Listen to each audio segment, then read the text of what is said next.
Bien, hermanos, estamos en un capítulo muy interesante, ya que si nosotros prestamos atención al resto de los reyes, te vas a dar cuenta que los reyes que precedían a Josías todos eran perversos.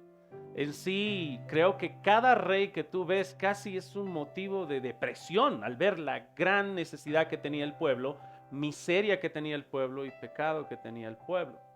Todos estos años habían venido reyes perversos, uno más perverso que el otro. Por darte un ejemplo, si vamos unos capítulos atrás, el abuelo del rey Josías, Manasés, resulta que él era un rey muy perverso. También empezó a reinar muy joven. En sí tenía 12 años. ¿Hay alguien acá que tenga 12 años por si acaso? No, si quieres tener algo de idea, mi hijo tiene 11 años, va a cumplir 12. Ahora sí vuelvo a preguntar, ¿hay alguien de 12 años acá? Ya le están mirando ya. Allá hay un jovencito de 12 años. A edad tuya empezó a reinar Manasés, pero era un rey perverso. Reinó 55 años. Este rey perverso hacía lo malo a tal grado, hermanos, que ustedes saben que el templo era un lugar especial donde Dios había decidido poner su nombre. Este rey Manasés puso altares a diferentes ídolos dentro de la casa de Jehová.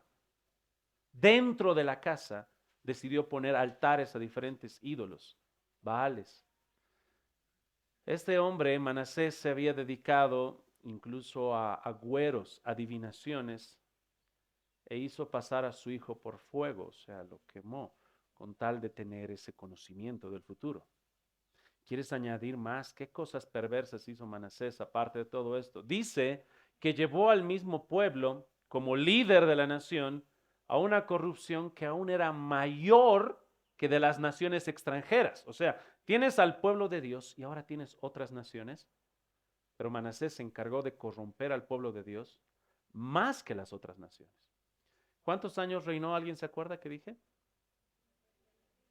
¿Cómo puede ser 55 años de tremenda corrupción a través de Manasés? Yo sé que estas cosas ahora son datos para ti, pero una vez más, pensar que hizo pasar a su hijo por fuego, con tal de tener adivinación. Instituyó la adivinación entre el pueblo. Muchos adivinos y brujos se levantaron gracias a Manasés.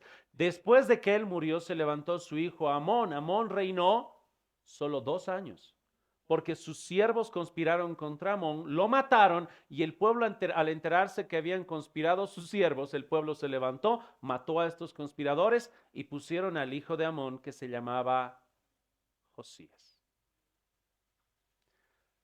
No hubo otro rey que se convierta a Jehová de todo su corazón, de toda su alma y de todas sus fuerzas, conforme a toda la ley de Moisés, ni después de él hubo otro rey igual a él. Eso es lo que nos dice, hermanos, si vamos a Segunda de Reyes 23, verso 25. No hubo otro rey antes de él que se convirtiese a Jehová de todo su corazón, de toda su alma y de todas sus fuerzas, conforme a toda la ley de Moisés, ni después de él nació otro igual. Y aquí cambia todo. No sé tú, pero a mí me llena de gozo. Al ver cada rey, hermanos, y el fracaso que tiene cada rey, la corrupción que tiene cada rey, se levantaba uno que otro rey bueno, que podíamos ver que ponía su corazón inclinado a Jehová, pero no erradicaba por completo la idolatría, la toleraba, pues no fue así con Josías. Como dice la palabra de Dios, no hubo otro rey como él antes ni después. Así que ya puedes imaginarte la sonrisa en mi cara cuando empecé a leer tragedia tras tragedia y llega este rey a sus 8 años sirviendo a Dios. Y trae alegría al corazón y ver que hay un avivamiento, hay una transformación de la nación. Él va a erradicar toda la idolatría, hay un avivamiento. Ahora nosotros queremos, y a veces en otros lugares hablan de avivamiento, pues hoy vamos a hablar acerca de cómo nos preparamos para el avivamiento, todos nosotros, en base a la vida de Josías. Y vamos a ver 3 puntos que nos pueden preparar para este avivamiento que queremos de Dios. Así que quisiera que prestemos atención primero en los primeros versículos. Dice la palabra de Dios: hizo lo recto a los ojos de Jehová y anduvo el camino en todo el camino de David su padre, sin apartarse a derecha ni a izquierda, A los 18 años el rey Josías envió el rey Asafán, hijo de Azalía, hijo de Mesulam, escriba a la casa de Jehová, diciendo: Ve al sumo sacerdote Hilcías y dile que recoge el dinero que han traído de la casa de Jehová, que han recogido del pueblo los guardas, los guardianes de la puerta. Uno de los primeros puntos, hermanos, para prepararnos para este avivamiento que nosotros queremos, viendo la vida de Josías, es que, si tú has prestado atención, el sacerdote Hilcías, el sumo sacerdote, va a decir que han encontrado la ley de Jehová. Esto era una sorpresa. No había esa ley de Jehová. En medio de toda esa corrupción de reyes pasados se había perdido, estaba por algún lado. Pero ahora tengo una gran pregunta para ti. Esto sucedió cuando él tenía 18 años. Desde los 8 años hasta los 18 años que él guardó y estuvo erradicando en parte gran idolatría, ¿en base a qué él estaba erradicando la idolatría? Si a los 18 años descubrieron la ley de Jehová, ¿qué hizo antes? Se presume, hermanos, que a través de boca en boca, lo que le decía el sacerdote y pequeños fragmentos que habían quedado, porciones de la palabra de Jehová, él estaba buscando guardar la palabra de Dios. Él ya estaba erradicando la idolatría. Ya habían sido 10 años erradicando idolatría y encuentra la ley de Dios. Lo que quiero decirte es que si nos vamos a preparar para ese avivamiento como hubo en los días de Josías, tenemos que ser fieles en lo poco que Dios nos ha dado. Él no tenía mucho, no tenía toda la ley de Jehová, tenía pequeños pedazos, pero él estaba siendo fiel a esos pequeños pedazos y fragmentos que tenía. Y él estaba obedeciendo ya ¿cuánto? 10 años erradicando la idolatría. Ahora no tenemos el tiempo, pero en Crónicas también se nos dice unos cuantos detalles. Cómo realmente él ya estaba erradicando esta idolatría, echando a los brujos, adivinos, pero con ese pequeño fragmento que tenía. Así que, hermanos, quisiera que veas esta obediencia que él tiene, aún teniendo poco de la palabra de Dios. Tal vez algunos acá están pensando: pastor, yo quisiera ser obediente, quisiera ser fiel, quisiera ser un hombre de Dios, pero todavía no he ido a seminario. No he podido ir a instituto bíblico, seminario, no tengo mi maestría ni mi doctorado, no sé griego. Bueno, pues hermanos, el avivamiento empieza siendo fieles en un poco. Con un versículo, 2 versículos, con los devocionales que haces día tras día, con lo poco y poco que vas avanzando, con cada paso que te hace falta, de los 1000 todavía, tienes que ser fiel con ese poco. Y eso es lo que está haciendo Josías. No tiene mucho. Va a descubrir la ley de Dios a los 18 años y antes él ya está siendo fiel. También vemos otra cosa muy interesante. ¿En qué estaba ocupado este rey, hermanos, en estos primeros versículos? Resulta que estaba mandando a este escriba una orden de que vaya y hable con el sumo sacerdote, de que lleven las ofrendas y las administren para el arreglo de la casa de Jehová. Aún con toda esa poca información, él estaba ocupado erradicando la idolatría y promoviendo lo que es la reconstrucción y refacción del templo, más que nada.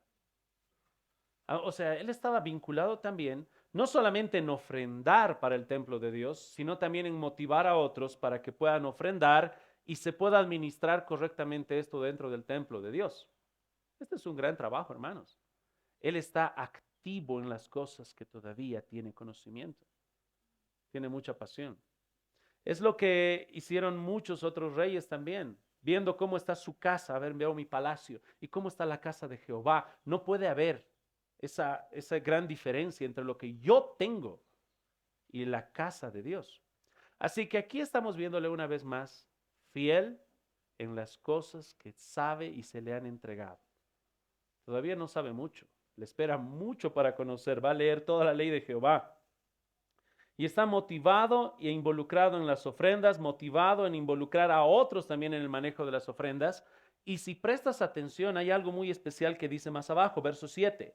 Y que no se les tome en cuenta del dinero cuyo manejo se les confiare, porque ellos proceden con honradez.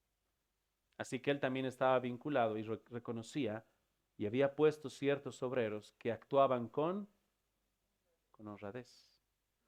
Hermanos, nosotros tenemos que buscar ser fieles con lo que Dios nos ha dado. Y yo sé que hay mucho deseo de crecer por parte de ustedes. yo sé. Pero Dios se toma su tiempo. En Josías pasaron ¿cuántos años?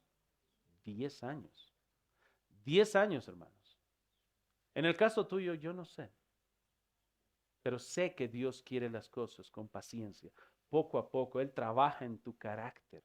Él está preocupado más que llenar tu cabeza, en llenar tu corazón. Todavía recuerdo esa ilustración que contaba Spurgeon, realmente con sus estudiantes, cuando los mandaba a llamar a los que eran candidatos para poder entrar al seminario y ser pastores. Venga en la mañana, 7 de la mañana, y resulta que el candidato está a 7 de la mañana, pero no llega Spurgeon. Pero me dijo a las 7, sí, no está. Tienes que esperar, 2 horas esperando. Llega a las 9 de la mañana Spurgeon. ¿Sabes para qué?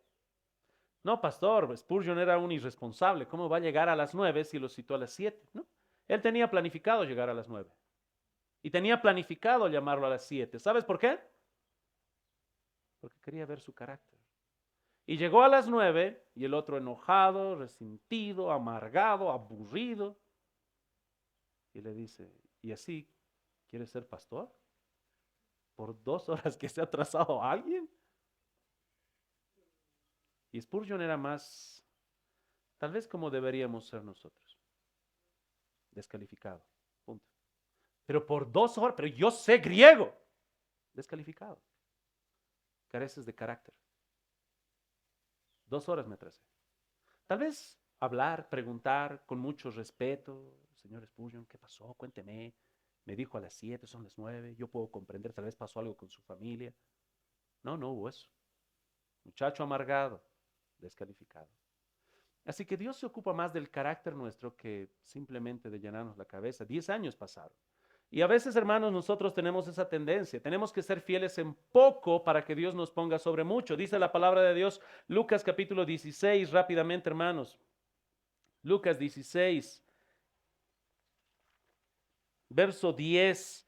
El que es fiel en lo muy poco, también en lo más es fiel.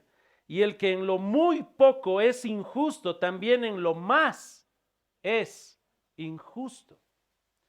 Y esto puede funcionar también en conocimiento, en madurez, incluso en ofrendas. Vas a ofrendar, vas a diezmar. Si Dios me dara $1,000,000, yo ofrendaría el 10%. ¿Será? Cuando tengas 1,000,000, ¿será que vas a ofrendar el 10%? Ahora que estás ganando 100, ¿das el 10%? Si eres fiel en lo poco, ¿serás fiel en lo mucho? La palabra de Dios nos dice que si no has sido fiel en lo poco, no serás fiel en lo mucho. Así que hermanos, Dios nos ha dado a cada uno de diferente manera, diferente porción. Pero todos tenemos que ser fieles en todo lo que Dios nos ha dado. Hermano, un pequeño ejemplo que puedo darte. Yo actualmente estoy cursando lo que se llama una maestría en una universidad muy buena en Estados Unidos por la pura gracia de Dios. Son 4 años de esa maestría y ya me falta, espero, 1 año nada más y pueda terminarla. Pero sabes, hermano, yo desde muy jovencito quería estudiar, pero no habían los recursos. No habían los recursos, pero yo tenía que perseverar. Y en el tiempo de Dios, cuando el pastor cumplió un poco antes de 40 años, Dios dijo, ahora sí. Pero en la carrera, hermanos, cuando yo recibí al Señor en mi 2.º año, yo conocí personas que decían, quiero ir al instituto, quiero ir a seminario. Y Dios les dijo, no. Y llegaron a apartarse y amargarse. Y dijeron, cuando yo quería ir, Dios no abrió las puertas. Queridos hermanos, tenemos que ser fieles en lo poco. Tal vez Dios no quiere que vayas todavía al seminario. Tienes que ser fiel en lo poco. Y lo bueno es de que ahora tenemos muchas herramientas. Tal vez no puedes cursar una maestría, un doctorado, pero ¿sabes qué? En Internet ahora tienes muchas, muchas, muchas materias gratuitas. No te van a dar la certificación, pero puedes pasarlas. Así es como yo también pasé y muchos otros amigos también pasan. Estudiando, capacitándonos por la pura gracia de Dios. Pero tenemos que ser fieles en lo poco. Fieles, hermano, en lo que Dios te ha dado. Y eso es lo que estaba haciendo Josías, fiel durante 10 años, y entonces Dios le va a dar mucho. ¿Qué más vemos para prepararnos para este avivamiento que todos nosotros deseamos? Quiero que prestes atención en el capítulo 22. Mira este círculo en el que se rodea este gran rey, Josías. Dice la palabra de Dios, Veamos solamente el verso 10. A ver. Asimismo, el escriba Safán declaró al rey diciendo: el sacerdote Hilcías me ha dado un libro. Y lo leyó Safán delante del rey. Verso 11. Cuando el rey hubo oído las palabras del libro de la ley, rasgó sus vestidos. Luego el rey dio orden, presta atención aquí, al sacerdote Hilcías, a Ahicam, número 2, hijo de Safán, a Acbor, hijo de Micaías, ya son 3 nombres, al escriba Safán, que ya escuchaste, y a Asaías, siervo del rey. Hermanos, va a dar instrucciones de que busquen la dirección de Dios y ellos la van a buscar. Pero vas a darte cuenta que Josías, para prepararse para este avivamiento, no estaba solo. No estaba aislado, viviendo como un ermitaño, creyendo que él es el único remanente. Solo yo he quedado. Yo estoy buscando a Dios. Nadie más. Pues no. Estaba con el sumo sacerdote Hilcías, con el escriba Safán, y tenemos otros 3 nombres allí. Tenía un compañerismo con el remanente de Dios. El avivamiento viene, pero tienes que estar preparado esperando en un ambiente de comunión, no aislándote creyendo que tú eres el único que queda. Hermano, te puedo garantizar que en todo lo que está pasando aquí, en este libro de los reyes, había tanta maldad que quizá este rey era el único que podía estar justificado de decir: soy el único que ha quedado, pero no es así. Dios siempre se guarda un remanente. Vamos brevemente al libro de Romanos capítulo 11. Dice la palabra de Dios así en el capítulo número 11 de Romanos, verso 3. Señor, está hablando aquí Elías, a tus profetas han dado muerte y tus altares han derribado, solo yo he quedado y procuran matarme. Pero ¿qué le dice la divina respuesta? Me he reservado 7,000 hombres que no han doblado la rodilla delante de Baal. Hermano, no te dejes engañar por el orgullo, la soberbia tuya, que es grande, grandísima. Nuestro orgullo y soberbia es grande, hermanos. Que te va a susurrar en el oído diciéndote: solo tú has quedado. Solo tú eres el único. El resto no. Y solamente te falta que te susurre y te diga: ve y funda tu propia iglesia de los escogidos. Hermano, tienes aquí a Josías en un tiempo de tal perversidad. Hermano, no sé si prestaste atención. Su abuelo quemaba a su hijo por adivinación. El rey de Israel hacía esto. Si el rey hacía esto, dime dónde estaba el resto del pueblo. Si ese es el ejemplo del rey, el resto ya te imaginarás. Hermanos, en este ambiente Josías andaba en comunión con otros. Y es lo que nosotros buscamos hacer. Es por eso nosotros también, hermanos, tratamos de tener compañerismo con otras iglesias, amigas y hermanas. No somos la única iglesia sana. Hay muchas iglesias sanas por la gracia de Dios, con las cuales podemos tener compañerismo y llamarles iglesias hermanas. Ellos no tienen autoridad sobre nosotros, nosotros no tenemos autoridad sobre ellas.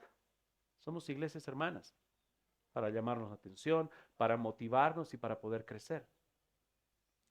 Y espero que sea lo mismo contigo, hermanos, que puedas tener compañerismo con un remanente, con hermanos, con amigos, con los cuales puedas buscar la palabra de Dios. ¿Qué hicieron estos hombres?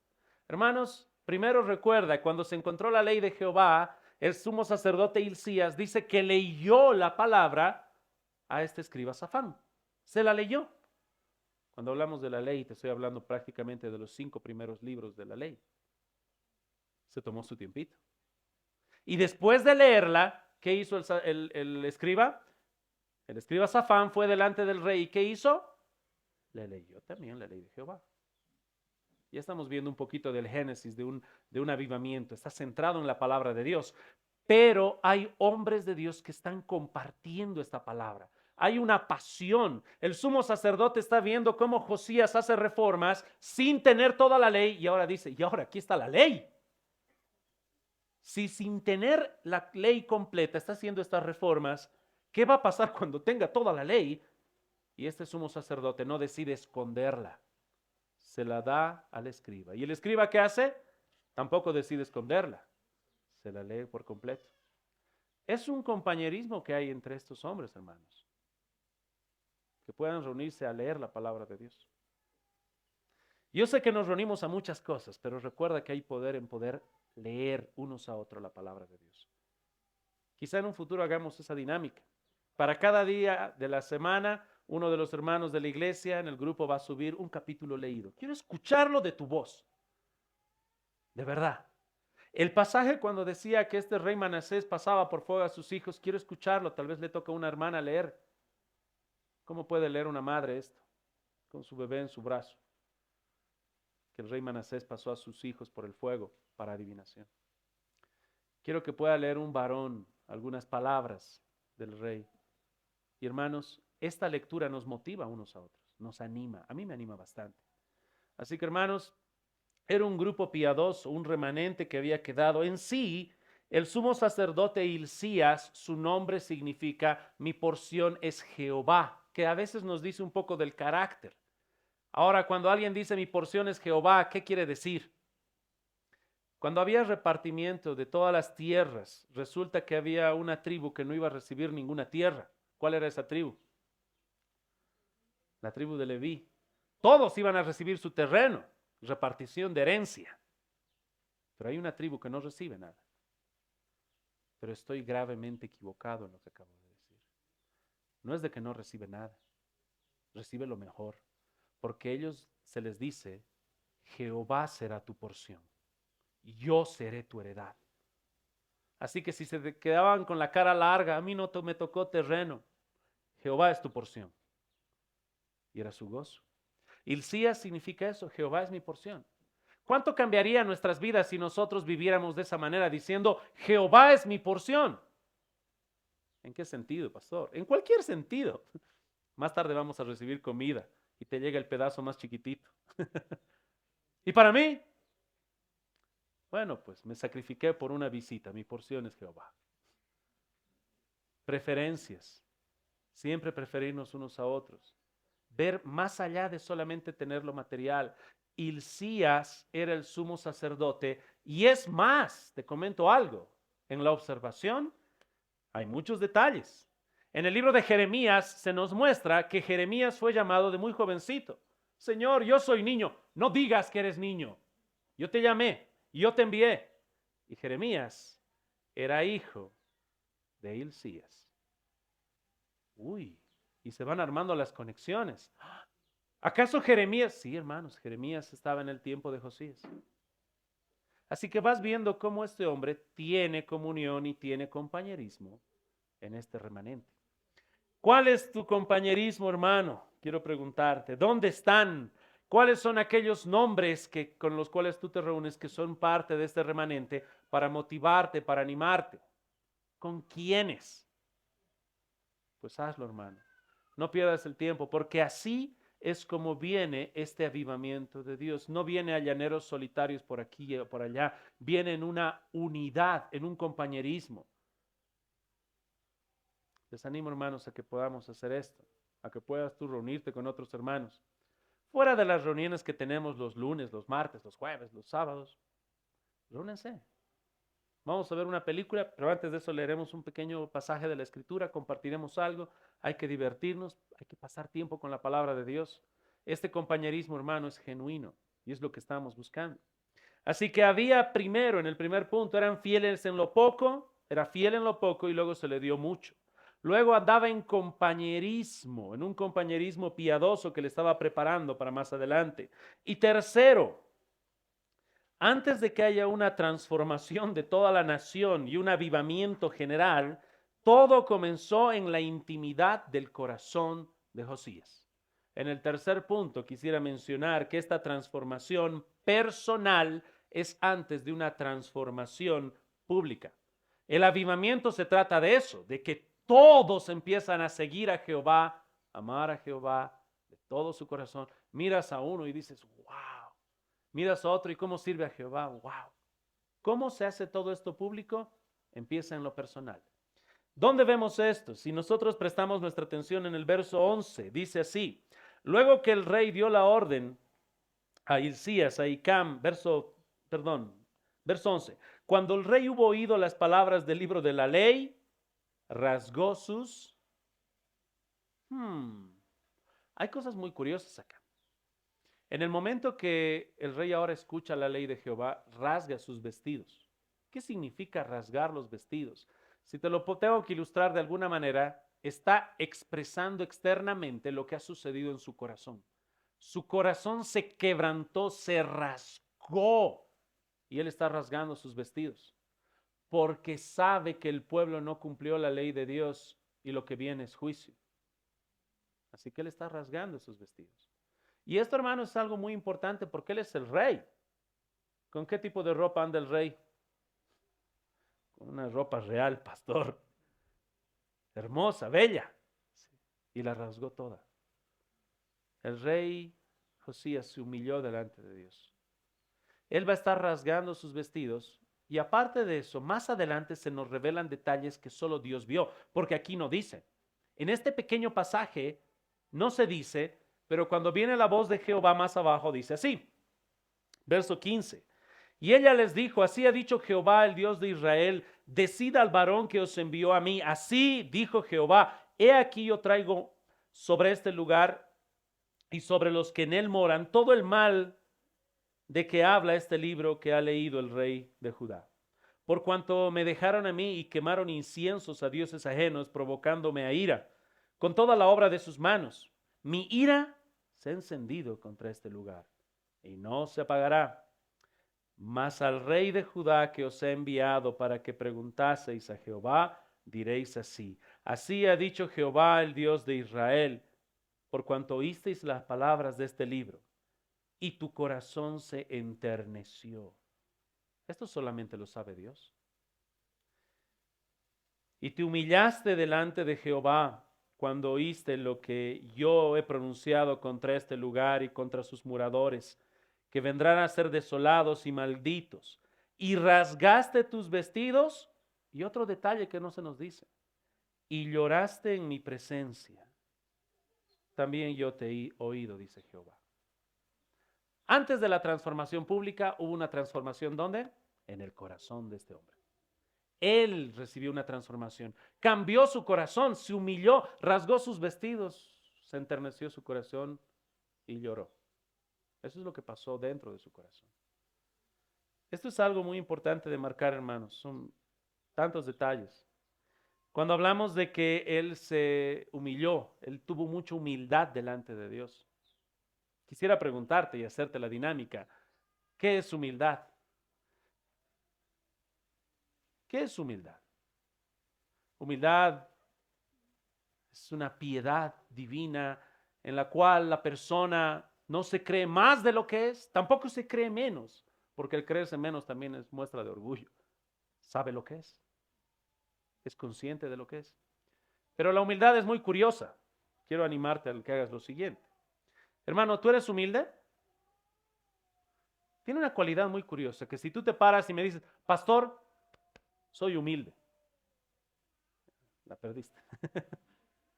Es muy curioso, porque después el resto de los atributos que podemos mencionar piadosos es diferente, pero en la humildad, en el momento que tú dices soy humilde, lo perdiste. Un autor, si no me equivoco, era Piper, mencionaba, estoy parafraseando, que la humildad es aquella gracia, y hace énfasis en gracia, que aquella persona que dice que la tiene, reconoce que es un don de Dios y él no la tuvo de sí mismo, sino que fue otorgada por Dios.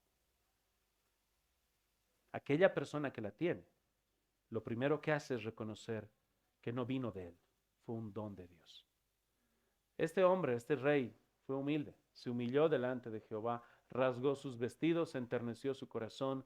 Y aquí viene la gran pregunta, hermanos, ¿cómo está tu corazón delante de la palabra de Dios?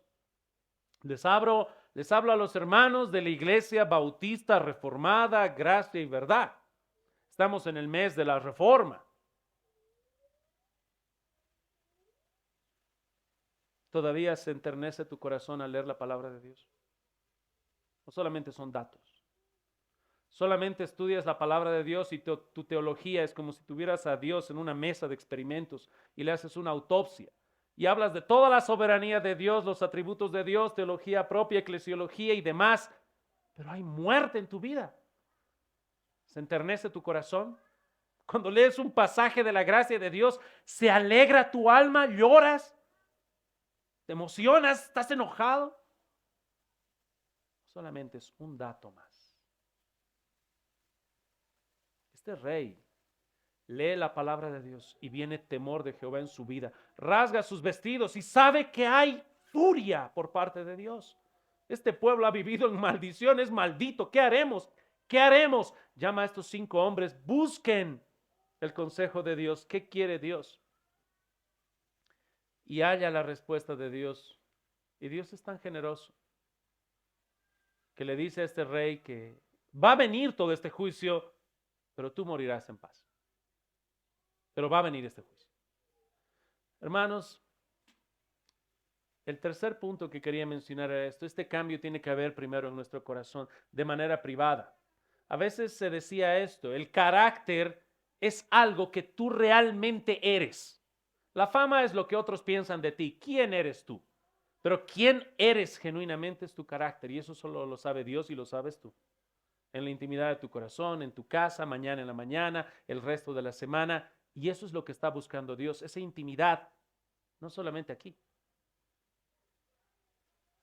Así es como empieza el avivamiento, trabajando en la intimidad de tu corazón, en las mañanas, en las tardes, en las noches, cuando lees, cuando piensas en Dios, meditas en Él constantemente. Así es como empieza todo. Así que hubo temor de Jehová. Él empezó con esta sabiduría que nosotros conocemos, íntimamente comprometido, piadoso cuando nadie lo veía. Estas lágrimas que él derramó, Dios las reveló a nosotros, si no, no hubiéramos sabido que él lloró. Pero él lloró, siendo el rey. Hay algo que quizá quisiera poner de ejemplo para nuestra bendición y aprendizaje. En el libro de Filipenses, vamos brevemente allí, por favor. Pablo va a estar hablando muy bien de un hombre, de un jovencito. Pablo tenía un gran amor y cariño con Timoteo. Tal vez tú escuchaste de él. Este joven que se había añadido al viaje misionero de Pablo, y Pablo lo veía como su padre y lo veía a Timoteo como su hijo. Al final, tú sabes que Timoteo perseveró en la obra, llegó a ser pastor, hacía visitas a diferentes iglesias también, fue muy bien recomendado por Pablo. Primera y segunda de Timoteo son cartas pastorales preciosas. Había un cariño especial. Se preguntaron por qué.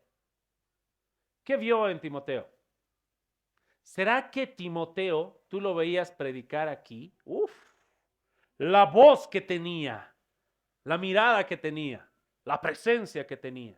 ¿Será que era eso que vio Pablo en Timoteo? Tal vez era el liderazgo, ese carácter que arrastraba a todos. ¿Será que era eso? Su manera de predicar el evangelio era especial, retórica, oratoria. Pues déjame decirte qué era. Filipenses capítulo número 1, verso número, a ver, veamos, no todo, pero un pedacito nada más. Perdón, Filipenses capítulo número 2, hermanos, verso 20. Dice la palabra de Dios así.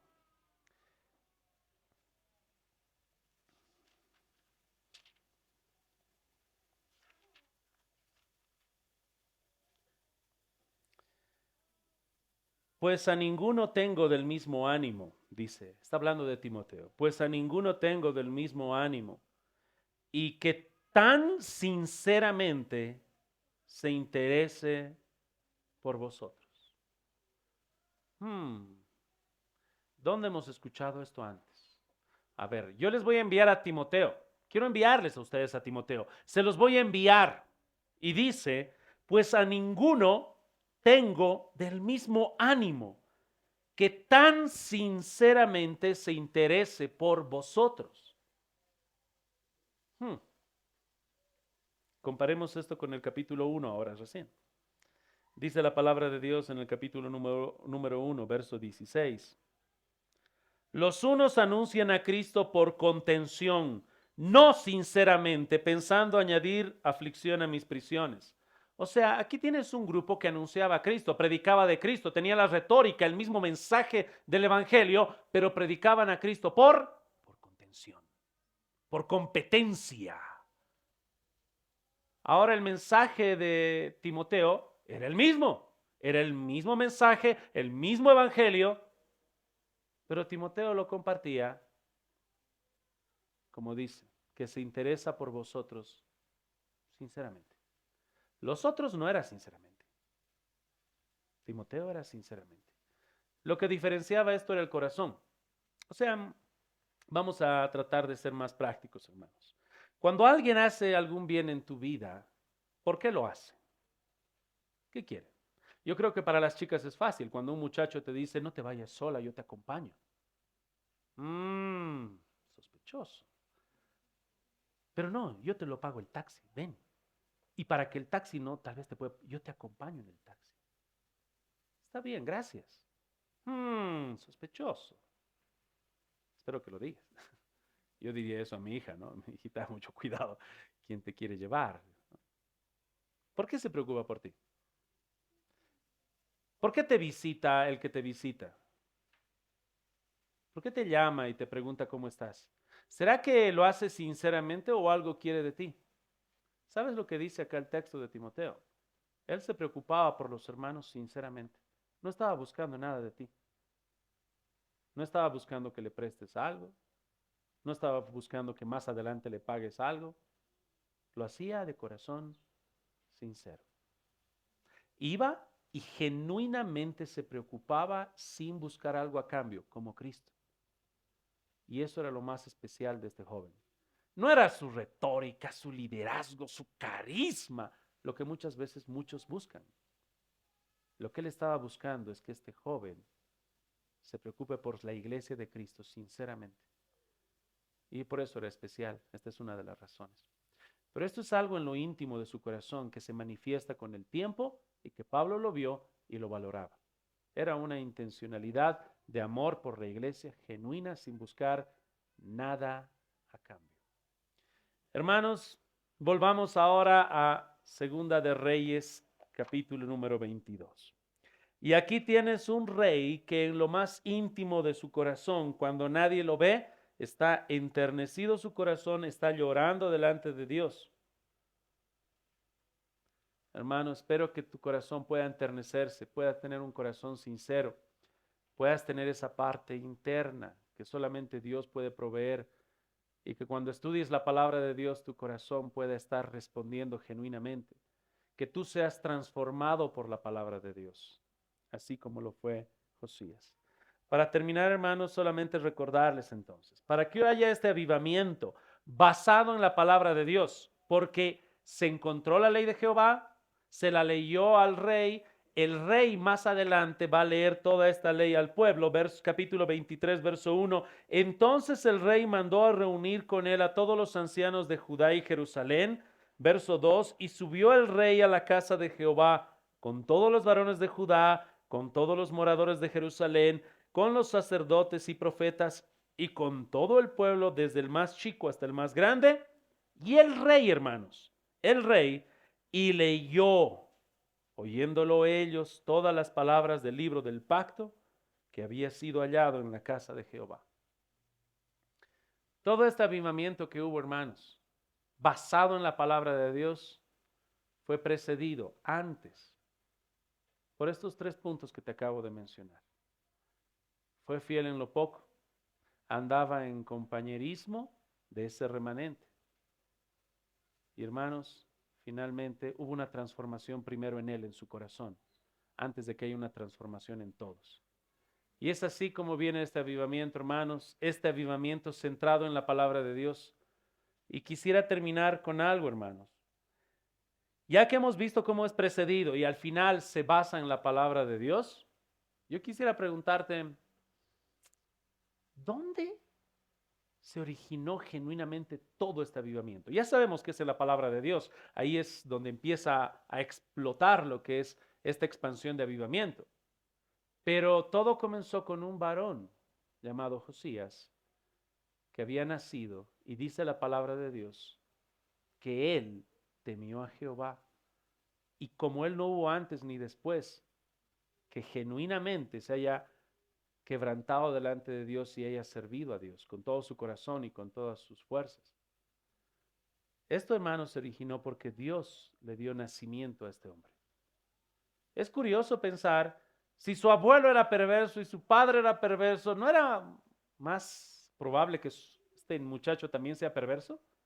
Más que sí, clarísimo. Pastores, que tal vez fue porque era jovencito, a sus 8 años empezó a reinar. Hermanos, Manasés empezó a reinar también a sus 12 años, bien jovencito. No fue por la edad. Desde muy pequeño podía ser muy perverso. Dios trajo a este rey como un regalo de Dios. Este rey fue algo especial que Dios trajo. Y cuando vemos un rey que ama a Dios con este corazón, tenemos que saber que es Dios quien está en control. Aunque el abuelo era perverso y el padre era perverso, Dios trajo un cambio. Es por eso, hermanos, que nosotros oramos. Porque ¿para qué orar, hermanos, si es que Dios no está en control? Si es que tú estás orando por tu hijo, tu hija, tu padre, tu tío, alguien que está corrupto, tal vez en lo peor de lo peor, que tú dices jamás se va a convertir. Hermanos, oramos porque Dios está en control de cualquier circunstancia y puede transformar los corazones, así como lo hizo con el corazón de Josías. Por eso oramos, porque Él está en control. Si al final Dios solamente pide el permiso a las personas para cambiarles el corazón y depende de ellos, ¿para qué pierdo mi tiempo orando? Debería ir y hablarles, convencerles con mi retórica, tratar de ser una buena influencia, manipularles para que cambien. Pero no hacemos eso. Lo que hacemos es primero clamar a Dios porque Dios está en control. Luego les predicamos la palabra. Y Dios fue quien dio este origen de este avivamiento por su gracia. Este rey, por más bueno que haya sido, hermanos, tampoco era perfecto. Nosotros esperamos un rey perfecto, a nuestro Señor Jesús. Esperamos que Él retorne y pueda establecer su reino aquí en la tierra. Esa es nuestra esperanza y nuestra seguridad. Después de este rey, ¿sabes qué pasó? Su hijo fue perverso.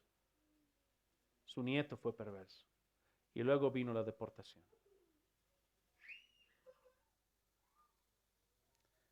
Este fue un regalo de Dios, solamente para recordarnos que Él está en control absoluto. Hermano, yo te quiero animar a que tú puedas orar para que haya este avivamiento, que Dios pueda traerlo. Y lo trae a través de personas comprometidas en la intimidad de su corazón, siendo transformadas a través de ti, a través de mí, en lo más íntimo, en esa comunión entre personas que son el remanente de Dios.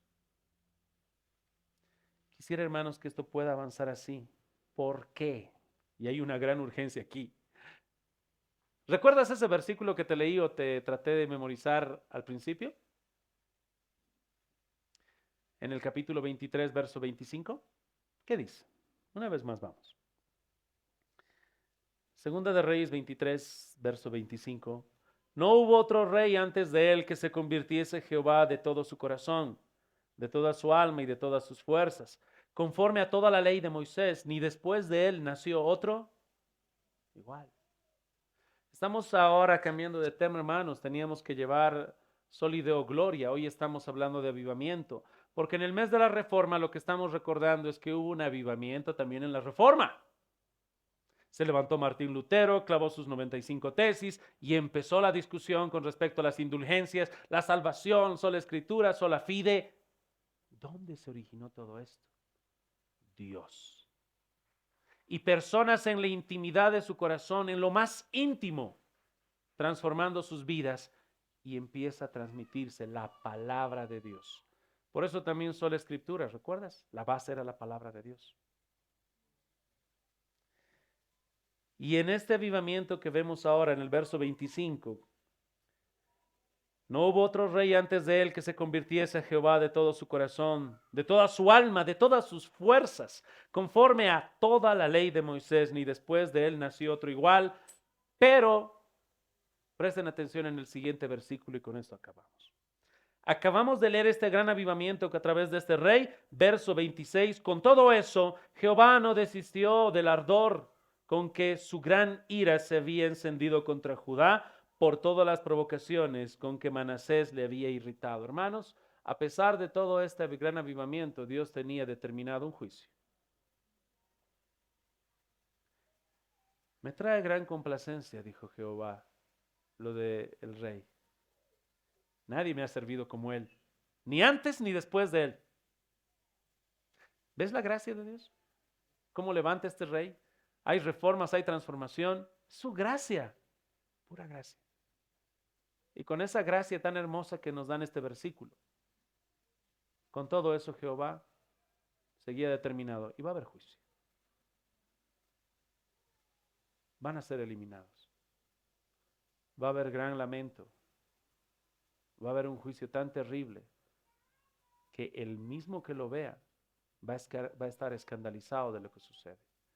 Esto, hermanos, va a ser quizá una preparación para luego en un futuro el libro de Lamentaciones, la gran destrucción que viene. Hermanos, nosotros estamos orando por un avivamiento, que se pueda predicar la palabra, que se conviertan a Dios, pero tenemos por cierto de que va a venir un juicio. Y así como llegó el juicio a esta nación, Cristo va a regresar y va a juzgar a todos.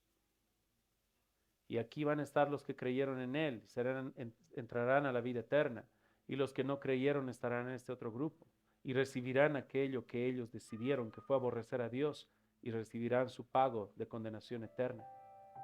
Y así como hubo juicio antes, y tenemos hasta ahora todos los registros históricos del gran juicio que hubo, así sucederá. Hay gracia, hermanos, pero hay una gracia tan hermosa que es valorada a la luz del gran juicio que viene. Así que, hermanos, preparémonos para este gran avivamiento, hermanos. Que su palabra pueda ser predicada, que podamos nosotros tener estos corazones tiernos, que podamos andar en comunión para este gran avivamiento y podamos recibir a nuestro Señor que estamos esperando que Él regrese. Pongámonos de pie, hermanos, oremos, que el Señor bendiga su palabra.